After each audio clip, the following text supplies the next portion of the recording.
dizimizin devamı yani part 2. Başlamadan önce size bir şunu söylemek istedim. Yani dizinin ismi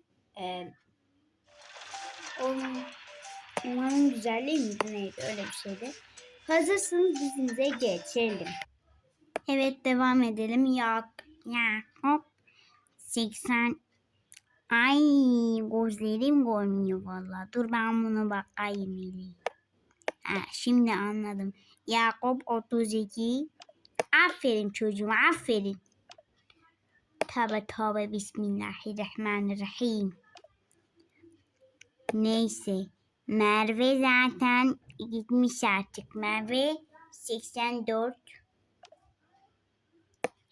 Zeynep 100. Meryem 100. Selen 85. Ali 15. Ali 15. Ali 15. Ayşe 94. Aferin. Şimdi kalanları söyleyeyim. Ali, Yakup, bir de Ali, Yakup, Merve. Bunlar kaldı. Ama hocam nasıl olabilir?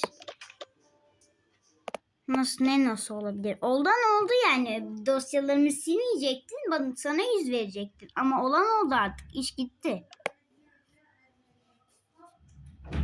Ne dersiniz? Haklısınız hocam.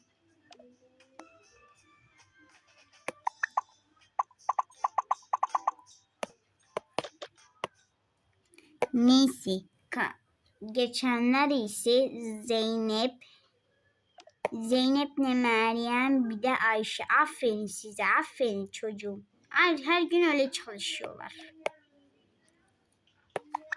Hele siz kalanlar, siz ne yapıyorsunuz evde? Bomboş duruyorsunuz.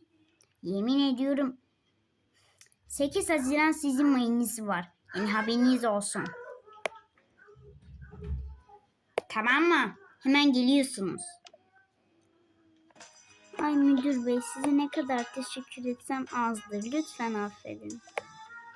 Merak etmeyin. Ben yaptım zaten. Ben gerekeni yaptım. Hem bütün dosyalarını hocanız imzaladı mı? Evet, imzaladı. Hem de çok. Allah sizden razı olsun. Üstelik benden. Ne beklersin? Ancak kendini.